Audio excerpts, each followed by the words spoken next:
அஸ்ஸலாமு அலைக்கும் வரஹ்மத்துல்லாஹி வபரகாத்துஹு.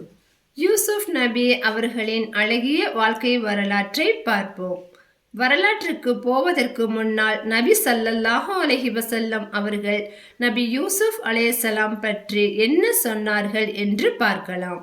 அபூ ஹுரைரா ரலியல்லாஹு அன்ஹு அவர்கள் அறிவிக்கிறார்கள், நபிகள் நாயகம் ஸல்லல்லாஹு அலைஹி வஸல்லம் அவர்களிடம், இறை தூதர் அவர்களே, மக்களில் மிகவும் கண்ணியத்துக்குரியவர் யார் என்று கேட்கப்பட்டது. அதற்கு நபி ஸல்லல்லாஹு அலைஹி வஸல்லம் அவர்கள், மனிதர்களிலேயே அல்லாஹ்வை அஞ்சுபவர்கள் தான் என்று பதில் தந்தார்கள். உடனே அந்த தோழர்கள், நாங்கள் தங்களிடம் இதை பற்றி கேட்கவில்லை என்றார்கள். அதற்கு நபி ஸல்லல்லாஹு அலைஹி வஸல்லம் அவர்கள், அப்படி என்றால் அல்லாஹ்வின் உற்ற நண்பர் இப்ராஹிம் அலைஹிஸ்ஸலாம் அவர்களின் மகனான இறை தூதர் இஷாக் அலைஹிஸ்ஸலாம் அவர்களுடைய மகனான இறை தூதர் யாக்கூப் அலைஹிஸ்ஸலாம் அவர்களுடைய மகனான இறை தூதர் யூசுப் அலைஹிஸ்ஸலாம் தான் என்று கூறினார்கள். இனி வாங்க நபி யூசுப் அலைஹிஸ்ஸலாம் அவர்களின் வாழ்க்கை வரலாற்றை பார்க்கலாம். நபி யாக்கூப் அலைஹிஸ்ஸலாம் அவர்களுக்கு மொத்தம் 12 குழந்தைகள். முதல் மனைவியான ரையாவிற்கு 10 குழந்தைகளும் இரண்டாவது மனைவியான ராஹிலாவிற்கு 2 குழந்தைகள் இருந்தன. அதில் மூத்த குழந்தை தான் நபி யூசுப் அலைஹிஸ்ஸலாம் அவர்கள். இரண்டாவது மகன் தான் புன்யாமின். இந்த புன்யாமின் பிறக்கும் போது தான் அன்னை ராஹிலா அவர்கள் இறந்து விடுகிறார்கள். தாயை இழந்த தன்னுடைய 2 மகன்கள் மீது நபி யாக்கூப் அலைஹிஸ்ஸலாம் அவர்கள் பாசத்தை அதிகமாக காட்ட ஆரம்பித்தார்கள். நபி யூசுப் அலைஹிஸ்ஸலாம் அவர்களது அழகை பற்றி அல்லாஹ்வின் தூதர் முஹம்மத் நபி ஸல்லல்லாஹு அலைஹி வஸல்லம் அவர்கள் கூறினார்கள், அழகு என்ற அந்த தோற்றத்தை அல்லாஹ் 2 பாதியாக பிரித்து அதில் ஒன்றை நபி யூசுப் அலைஹிஸ்ஸலாம் அவர்களுக்கும் மற்றொன்றை நாம் இவ்வுலகில் அழகு என்று எதனை சொல்கிறோமோ அதன் அனைத்திற்கும் அல்லாஹ் பங்கிட்டு கொடுத்திருக்கிறான் என்று கூறினார்கள். நபி யாக்கூப் அலைஹிஸ்ஸலாம் அவர்கள் யூசுப் நபியின் மீதும் அவர்களது சகோதரர் புன்யாமின் மீதும் அதிகம் பாசம் வைத்திருந்தார்கள். அதை கண்ட மற்ற 10 மகன்களும் யூசுப் நபியை வெறுக்க ஆரம்பித்தார்கள். அதனை தெரிந்து கொண்ட நபி யாக்கூப் அலைஹிஸ்ஸலாம் அவர்கள் அவ்விருவர் மீதும் கூடுதல் பாசம் வைக்க ஆரம்பித்தார்கள். ஏனென்றால் நாமும் இவர்களை கவனிக்காவிட்டால் பெரிய சிக்கலுக்குள் மாட்டிக்கொள்வார்கள் என்று அவர்களுக்கு பயம் வந்தது. நபி யாக்கூப் அலைஹிஸ்ஸலாம் அவர்கள் இருவரையும் அதிகமாக நேசிக்க காரணம் அவர்கள் தாய் இல்லாத காரணத்தால் தான். அப்படி இருக்க நபி யூசுப் அலைஹிஸ்ஸலாம் அவர்கள் தன் தந்தையிடம் வந்து, என் அருமை தந்தையே, நான் ஒரு கனவு கண்டேன். அந்த கனவில் 11 நட்சத்திரங்களும் சூரியனும் சந்திரனும் எனக்கு சிரம்பணிவது போல் நான் உண்மையாக கனவு கண்டேன் என்று கூறினார்கள். அப்பொழுது நபி யாக்கூப் அலைஹிஸ்ஸலாம் அவர்கள், நீர் கண்ட கனவை உனது 10 சகோதரர்களிடம் சொல்ல வேண்டாம். ஏனென்றால் அவர்கள் உனக்கு எதிராக சதி செய்வார்கள். ஏனெனில் சைத்தான் மனிதனுக்கு பயங்கரமான விரோதியாக இருக்கிறான் என்று கூறினார்கள். இந்த கனவை சொன்னதில் இருந்து நபி யூசுப் அலைஹிஸ்ஸலாம் அவர்கள் மீது நபி யாக்கூப் அலைஹிஸ்ஸலாம் அவர்களுக்கு இன்னும் பாசம் அதிகமாகிவிட்டது.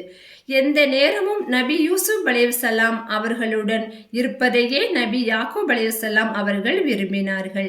இதை பார்த்த மற்ற 10 சகோதரர்களும் மேலும் அதிகமாக வெறுப்பு காட்ட ஆரம்பித்தார்கள். நாளுக்கு நாள் தன் தந்தையோட பாசம் அதிகமாகிக் கொண்டே போகிறது என்று சகோதரர்கள் ஒரு சதி திட்டம் தீட்டினார்கள். அதனை அல்லாஹ் தனது குர்ஆனில் கூறுகிறான். யூசுப்புடைய சகோதரர்கள் கூறினார்கள், யூசுப்பும் அவருடைய சகோதரன் புன்யாமின் மீதும் நமது தந்தை அதிக பாசமுள்ளவராக இருக்கிறார். நாம் பலமுள்ள கூட்டத்தினராக இருக்கிறோம். நமது தந்தை பகிரங்கமான தவறிலேயே இருக்கிறார். அதனால் யூசுப்பை நாம் கொலை செய்து விடுவோம் என்று திட்டமிட்டார்கள். அப்பொழுது அவர்களில் ஒருவர், யூசுப்பை கொலை செய்ய வேண்டாம், நாம் அவரை ஒரு ஆழமான கிணற்றில் தள்ளி விடுவோம். அப்போது அவ்வழியில் செல்லும் பிரயாணிகள் அவரை எடுத்து செல்லட்டும் என்று சொன்னார்கள்.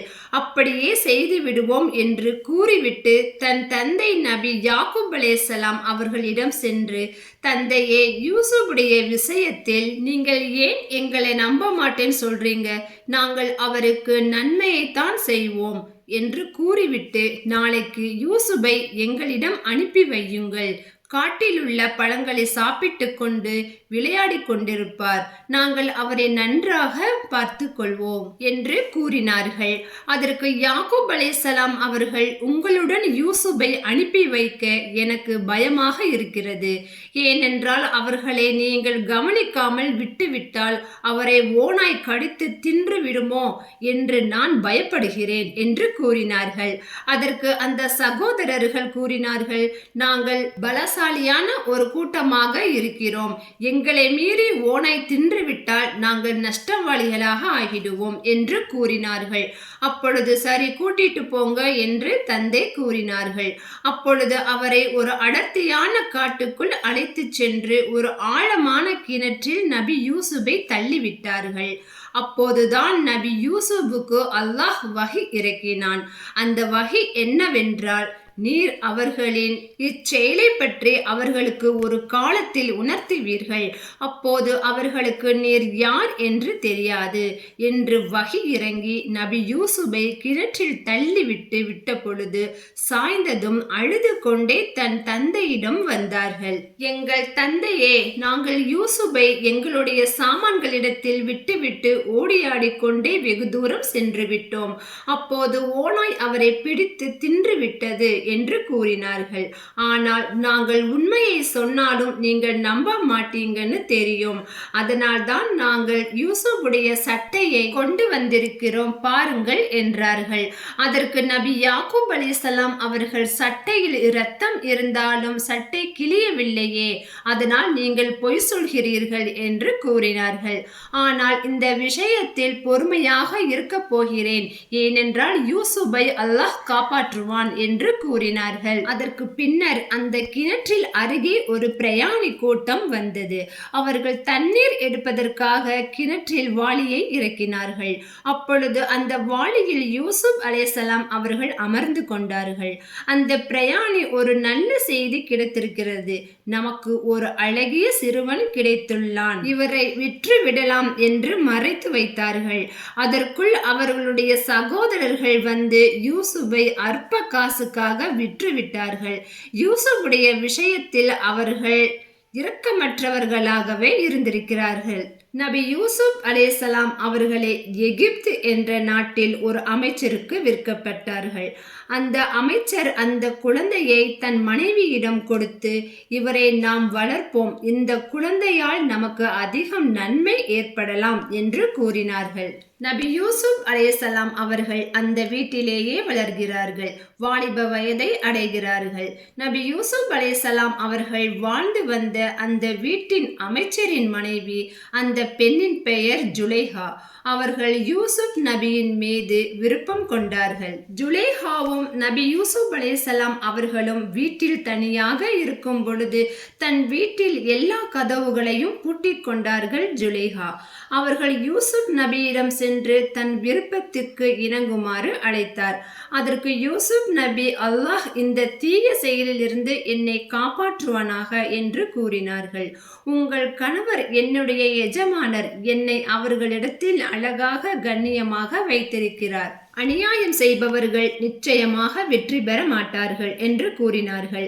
ஆனால் அவர்களோ யூசுப் நபியை மிக ஆழமாக நேசித்தார்கள். நபி யூசுப் அலைஹிஸ்ஸலாம் அவர்கள் அல்லாஹ்வின் மீது அச்சம் இல்லாமல் இருந்திருந்தால் அந்த பெண்ணின் மீது அவர்களும் விருப்பம் கொண்டிருப்பார்கள். யூசுப் நபி அவர்களை விட்டு தப்பித்து ஓட ஆரம்பித்தார்கள். அப்பொழுது அந்த பெண் யூசுப் நபியை பின்னாடியே துரத்தி செல்கிறாள். ஒருவருக்கு ஒருவர் முந்திக் கொள்ள வாசலின் பக்கம் ஓடினார்கள்.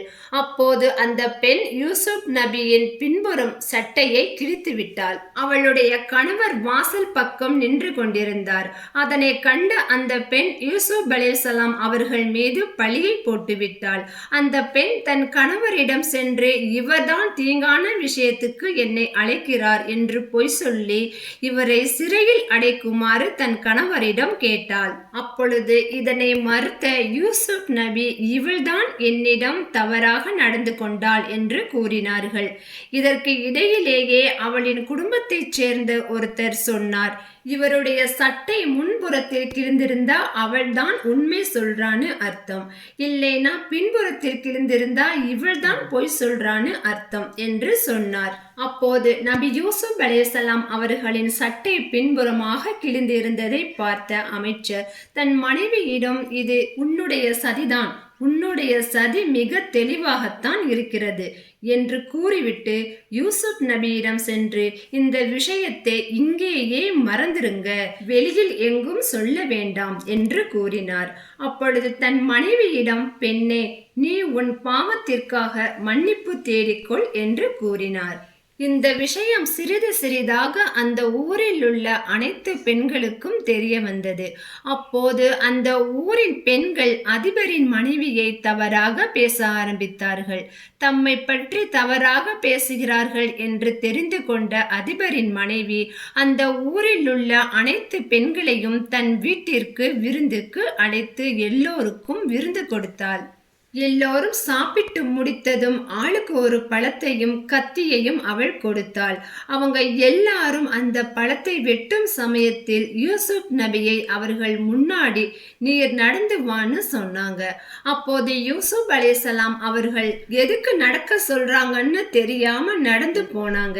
அங்கு உள்ள எல்லா பெண்களும் நபி யூசுப் அலைஹிஸ்ஸலாம் அவர்களின் அழகை பார்த்து ரசித்து கொண்டிருந்த அந்த பெண்கள் தன் கையில் உள்ள பழங்கள் அறுப்பதற்கு பதிலாக தன் கையை அறுத்து கொண்டார்கள். அப்போது அந்த பெண்கள் சொன்னாங்க, இவர் மனிதர் இல்லை, இவர் ஒரு மலக்காகத்தான் இருக்கணும் என்று கூறினார்கள். அப்பொழுது அந்த பெண்மணி ஜுலைஹா கூறினாள், யாரை பற்றி என்னை நீங்கள் கேவலமாக பேசினீங்களோ அந்த அடிமை இவர்தான் என்று சொன்னாங்க. அப்போ நீங்க இவரை ஒரு நிமிஷம் பார்த்ததற்கே உங்கள் கைகளை வெட்டி கொண்டீர்கள். நானோ இவருடன் ஒரே வீட்டில் வாழ்ந்துட்டு இருக்கேன், எனக்கு எப்படி இருக்கும் என்று கேட்டார். என்னுடைய ஆசைக்கு இணங்குமாறு நான் தான் இவரை அழைத்தேன், ஆனால் இவர் மன உறுதியுடன் நின்று விட்டார். ஆனா எப்பவாவது ஒரு நாள் என் ஆசைக்கு அவர் இணங்கலேனா அவரை நான் சிறையில் அடைத்து விடுவேன் என்றும் அவர் குற்றவாளிகளில் ஒருவர் ஆகிவிடுவார் என்று கூறினார். இதனை கேட்ட நபி யூசுப் அலைஹிஸ்ஸலாம் அவர்கள் அல்லாஹ்விடம் துஆ செய்தார்கள். யா அல்லாஹ், இவர்கள் என்னை தீங்கான செயலுக்காக அழைக்கிறார்கள், அதைவிட எனக்கு சிறை தண்டனையே மேல், என்னை சிறையில் அடைத்து விடு. மேலும் இந்த பெண்களின் சூழ்ச்சியில் இருந்து நீ என்னை காப்பாற்றலைனா நானும் அந்த தவறை செய்து விடுவேனோ என்று பயமாக இருக்கு என்று துஆ செய்தார்கள்.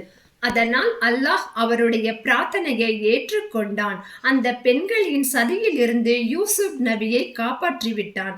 ஏனென்றால் அல்லாஹ் அனைத்தையும் பார்ப்பவனாகவும் கேட்பவனாகவும் இருக்கிறான்.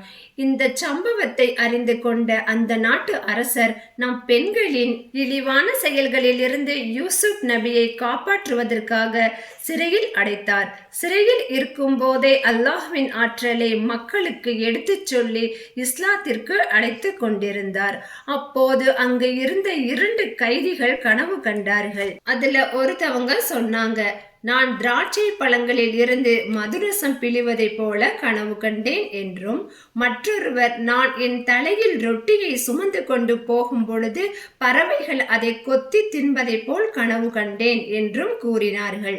அப்பொழுது அவர்கள் இருவரும் யூசுப் நபியை பார்த்து, நாங்கள் உங்களை நல்லவராகவும் அறிவுள்ளவராகவும் பார்க்கிறோம், அதனால் எங்களுக்கு நாங்கள் கண்ட கனவுக்கு விளக்கம் சொல்லுங்க என்று கூறினார்கள்.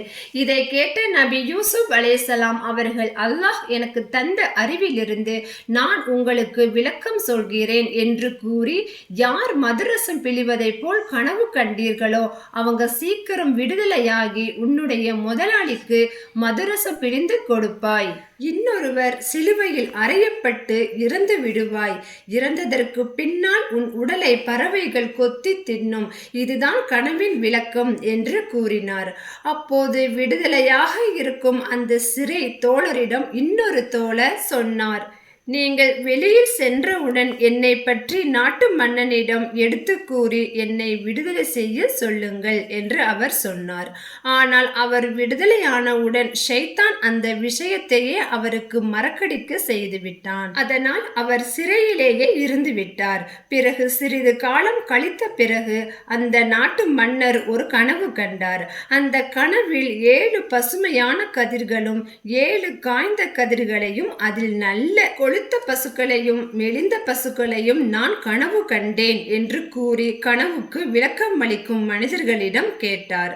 அதற்கு அவர்கள், இது பொய்யான கனவுதான், இந்த கனவுக்கெல்லாம் விளக்கம் கிடையாது என்று கூறிவிட்டு சென்றார்கள்.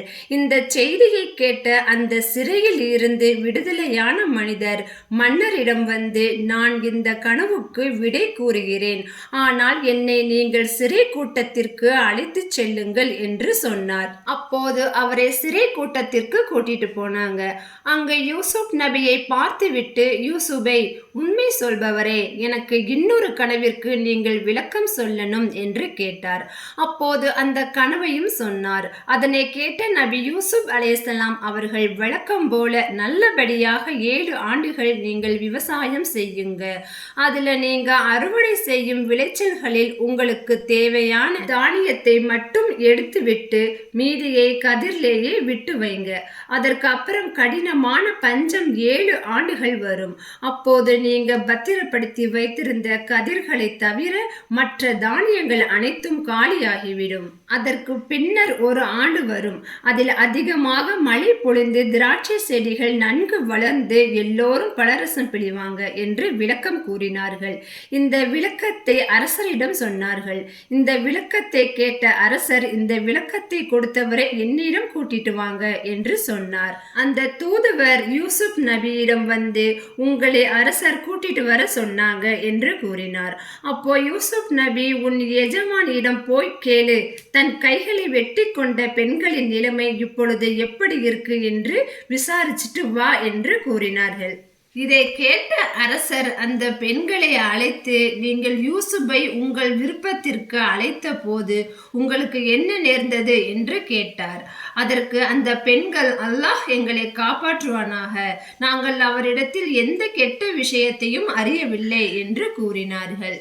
அப்போது அவரது எஜமானுடைய மனைவி, உண்மையெல்லாம் வெளியாகிடுச்சு, நான் தான் இவரை என் விருப்பத்திற்கு இணங்குமாறு வற்புறுத்தினேன், நிச்சயமாக அவர் உண்மையாளர் என்று கூறினாள். மேலும் அவள் கூறினாள், இந்த குற்றத்தை ஏன் நான் ஒத்துக்கிட்டேன் என்றால், அவருடன் நான் தனியாக இருந்த சமயத்தில் அவருக்கு துரோகம் செய்யவில்லை, மேலும் நான் யூசுப்பின் மீது மோகம் கொள்ளவில்லை என்று கூறி என் மனதை நான் தூய்மைப்படுத்தவில்லை. மனிதர்கள் மனம் பாவம் செய்ய தூண்டக்கூடியதாக இருக்கிறது, நிச்சயமாக அல்லாஹ் மன்னிக்க கூடியவனாக இருக்கிறான் என்று அந்த பெண் ஜுலைஹா கூறினாள். அப்போது சிறைச்சாலையில் இருந்த நபி யூசுப் அலைஹிஸ்ஸலாம் அறிவாற்றலை அறிந்த அரசன் அவரை அழைத்து வந்து, எனக்கு மட்டும் தனி சிறப்பு பெற்றவராக வைத்துக் கொள்கிறேன் என்று கூறி அவருக்கு இனிமேல் எல்லோரும் மதிப்பும் மரியாதையும் கொடுக்க வேண்டும் என்று அந்த அரசர் மக்களிடம் கூறினார். அதற்கு நபி யூசுப் அலைஹிஸ்ஸலாம் அவர்கள், என்னை உங்களது நாட்டின் நிதியமைச்சராக ஆக்கிவிடுங்கள் என்று கூறினார். அதற்கு அரசரும் அந்நாட்டு நிதி அமைச்சராக நபி யூசுப் அலைஹிஸ்ஸலாம் அவர்களை ஆக்கினார்கள். பிறகு சிறிது காலத்தில் பஞ்சம் ஆரம்பமாகிவிட்டது. மக்களுக்கு உணவு கிடைக்கவில்லை. அப்பொழுது அரசர் வீட்டில் சேமித்து வைக்கப்பட்ட பொருள்களை மக்களுக்கு எடுத்து கொடுத்தார்கள். அப்போது யூசுப் அலைஹிஸ்ஸலாம் அவர்களது சகோதரர்களுக்கும் அங்கு உணவு கேட்டு வந்தார்கள். நபி யூசுப் அலைஹிஸ்ஸலாம் அவர்கள் தன் சகோதரர்களை அடையாளம் கண்டு கொண்டார்கள். ஆனால் தன்னுடைய சகோதரர்களுக்கு நான் என்று தெரியவில்லை. இப்படி இருக்க நபி யூசுப் அலைஹிஸ்ஸலாம் அவர்கள் தன் சகோதரர்களுக்கு வேண்டிய உணவுகளை தயார் செய்து கொடுத்துவிட்டு, நீங்கள் மறுபடியும் வரும்போது உங்கள் தந்தையிடம் இருக்கும் உங்களுடைய சகோதரன் புன்யாமினையும் அழைத்து வாங்க. அவரை நீங்கள் அழைத்து வந்தால்தான் உங்களுக்கு மறுபடியும் நிறைய உணவுகளை நான் தருவேன். நீங்கள் உங்கள் சகோதரனை அழைத்து வரலைன்னா நான் உங்களுக்கு உணவு தரமாட்டேன் என்று கூறினார்.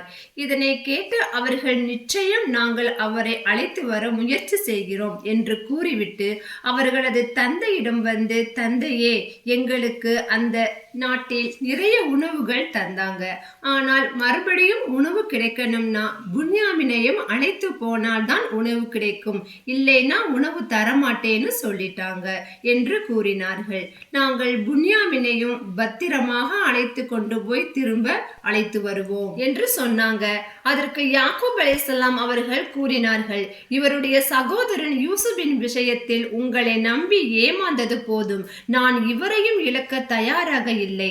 தந்தையே, நாங்கள் புன்யாமினை அழைத்து கொண்டு போய் உணவுப் பொருட்களை வாங்கிக் கொண்டு பாதுகாப்பாக அழைத்து வருவோம் என்று சொன்னாங்க. அதற்கு யாக்கூப் அலைஹிஸ்ஸலாம் அவர்கள், நீங்க எல்லாரும் ஆபத்துல இருந்தாலும் உங்கள் சகோதரன் புன்யாமினை பத்திரமாக திரும்ப கொண்டு வந்துடுவேன் என்று அல்லாஹ் மீது சத்தியம் செய்யுங்கள் என்று கூறினார்கள். அவருக்கு சத்தியம் செய்துவிட்டு புன்யாமினை அழைத்து சென்றார்கள். அப்போது யாக்கூப் அலைஹிஸ்ஸலாம் அவர்கள் தன் பிள்ளைகளிடம் எகிப்து நாட்டினுள் போகும் பொழுது வெவ்வேறு வாசல் வழியாக உள்ளே நுழையுங்கள் என்று கூறினார். அது போலவே எகிப்து நாட்டுக்கு சென்றார்கள். எகிப்தை அடைந்ததும் அவர்கள் நபி யூசுப் அலைஹிஸ்ஸலாம் அவர்களிடம் புன்யாமினை காட்டினாங்க. அவர் புன்யாமினை தனியாக அழைச்சிட்டு போய், நான் தான் உன்னுடைய சகோதரன் யூசுப், இந்த விஷயத்தை அவர்களிடம் நீ சொல்லிவிடாதே என்று வாக்குறுதி வாங்கினார். அப்பொழுது அவர்களுக்கு தனித்தனியாக உணவுப் பொருள் மூட்டைகள் கொடுத்தாங்க. புன்யாமினின் மூட்டையில் மட்டும் நபி யூசுப் அலைஹிஸ்ஸலாம் அவர்களின் குவளையை போட்டு கொடுத்து விட்டார்கள். பிறகு சிறிது தூரம் அவர்கள் சென்றவுடன் காவலாளிகள் அவர்களை அழைத்து, நில்லுங்கள், மந்திரியின் முக்கியமான பொருள் காணாமல் போய்விட்டது. அதனை கண்டுபிடிச்சு தரவங்களுக்கு ஒரு ஒட்டகம் நிறைய உணவுப் பொருட்கள் தருவோம் என்று அரசவையில் அறிவிச்சிட்டாங்க. நீங்க தான் அங்க கடைசியா வந்தீங்க, நீங்க தான் எடுத்திருக்கணும் என்று காவலாளிகள் கூறினாங்க. அதற்கு புன்யாமினின் சகோதரர் 10 பேரும், நாங்கள் இந்த நாட்டில குழப்பம் செய்ய வரவில்லை, வேண்டுமென்றால் எங்கள் மூட்டைகளை அவிழ்த்து பாருங்கள் என்று கூறினார்கள். அவ்வாறே அவர்களின் உணவு மூட்டைகளை அவிழ்த்து பார்த்ததில் யாரிடமும் ஒன்றுமே இல்லை. புன்யாமின் மூட்டையை அவிழ்த்து பார்த்த போது அந்த குவளையை கண்டுபிடிச்சு எடுத்தாங்க. பிறகு அந்த காவலாளிகள், நாங்கள் இவரை கைது செய்ய போகிறோம் என்று கூறியவுடன் அந்த 10 பேரும், இவருடைய தந்தை உடம்பு சரியில்லாதவங்க, இந்த புன்யாமினை நாங்கள் பாதுகாப்பாக அழைத்து வருவோம் என்று அல்லாஹ்வின் மீது சத்தியம் பண்ணி வந்தோம். அதனால் நீங்க எங்களை யாரையாவது கைது செய்யுங்கள், இவரை விட்டு விடுங்கள் என்று சொன்னார்கள். அதற்கு காவலாளிகள், நாங்கள் தப்பு செய்தவங்களைத்தான் கைது செய்வோம் என்று கூறிவிட்டு அவரை அழைத்து சென்று விட்டார்கள். அப்பொழுது அந்த 10 சகோதரர்களும் என்ன செய்வது என்று தெரியாமல் இருந்தார்கள். வேறு வழி இல்லாமல் தன் தந்தையிடம் போய் விஷயத்தை சொன்னார்கள். தந்தை அதனை ஏற்கவில்லை. இப்படித்தான் நீங்கள் யூசுபையும் தொலைத்தீர்கள், இப்போ அவரது தம்பி புன்யாமினையும் தொலைத்து விட்டீர்கள் என்று அழுதார்கள். அழுதுவிட்டு, நான் அல்லாஹ்வின் மீதே நம்பிக்கை வைத்திருக்கிறேன், அவனே எங்களை சேர்த்து வைப்பான் என்று துஆ செய்தார்கள். நபி யாக்கூப் அலைஹிஸ்ஸலாம் அவர்கள் அழுது அழுது அவருடைய பார்வை மங்கிவிட்டது. அழுது கொண்டே இருப்பதை கண்ட அந்த 10 பிள்ளைகளும், தந்தையே, நாங்கள் எல்லோரும் யூசுபை தேடி வருகிறோம், நீங்கள் அழாமல் இருங்கள் என்று கூறிவிட்டு அந்த நாட்டிற்கு மறுபடியும் சென்றார்கள். மறுபடியும் யூசுப் நபியை பார்த்து, எங்களுடைய தந்தை மிக வயதானவர், அவரை நாங்கள் நன்றாக பார்த்து கொள்ளணும், அதனால் எங்களுக்கு இன்னும் சில உணவுப் பொருட்களை தாங்க என்று கூறினார்கள். அதற்கு யூசுப் அலைஹிஸ்ஸலாம் அவர்கள், நீங்கள் உங்கள் சகோதரன் யூசுபை என்ன செய்தீர்கள் என்று உங்களுக்கு ஞாபகம் இருக்கா என்று கேட்டார். அப்பொழுதுதான் அவர்களுக்கு தெளிவாக புரிந்தது. அப்போ நீங்க தான் யூசுபா என்று கேட்டார்கள். அதற்கு, ஆம், நான் தான் யூசுப், இவர்தான் என்னுடைய சகோதரன் புன்யாமின் என்று கூறினார். அப்பொழுது அவர்கள் ஆச்சரியப்பட்டு, எப்படி நீ மந்திரியானாய் என்று கேட்டார்கள். அதற்கு நபி யூசுப் அலைஹிஸ்ஸலாம் அவர்கள் கூறினார்கள், அல்லாஹ் தான் நாடியவருக்கு தன் அருளை பொழிகிறான், அவன்தான் என்னை உயர்த்தினான் என்று கூறினார்கள். அப்பொழுது அந்த 10 பேரும் தங்கள் தவறுகளை ஒத்துக்கொண்டார்கள். ஒத்துக்கொண்டு விட்டு, எங்கே நாம செஞ்ச தவறுக்காக நம்மளை பழி வாங்கிடுவாங்களோ என்று பயந்தார்கள். ஆனால் யூசுப் நபியோ அவர்களை மன்னித்து விட்டு, அல்லாஹ் உங்கள் பாவங்களை மன்னிப்பானாக என்று கூறினார்கள். அப்பொழுது அந்த சகோதரர்கள் அவர்களது தந்தையை பற்றி கூறினார்கள். நமது தந்தை உங்கள் இருவரையும் நினைத்து அழுது அழுது அவருடைய கண் பார்வை மங்கிவிட்டது என்று கூறினார்கள். இதனை கேட்ட நபி யூசுப் அலைஹிஸ்ஸலாம் அவர்கள், என்னுடைய இந்த சட்டையை நீங்கள் எடுத்துச் செல்லுங்கள், என் தந்தை முகத்தில் போடுங்கள், அவருக்கு கண் பார்வை திரும்ப வந்துவிடும், மேலும் உங்கள் குடும்பத்திலுள்ள அனைவரையும் அழைத்து வாருங்கள் என்று கூறினார்கள். அவர்கள் அந்த சட்டையை எடுத்துக்கொண்டு வந்தபொழுது நபி யாக்கூப் அலைஹிஸ்ஸலாம் அவர்கள், இந்த சட்டையில் யூசுப்பின் வாசனை வருகிறதே என்று என்னுடைய மகன் யூசுப் எங்கே என்று கேட்க ஆரம்பித்து விட்டார்கள். அதற்கு அவர்கள், ஆமா, இது யூசுப்பின் சட்டைதான் என்று கூறிவிட்டு அவர் முகத்தில் அந்த சட்டையை போட்டார்கள். போட்டவுடன் நபி யாக்கூப் அலைஹிஸ்ஸலாம் அவர்களுக்கு இழந்த பார்வை மீண்டும் வந்துவிட்டது.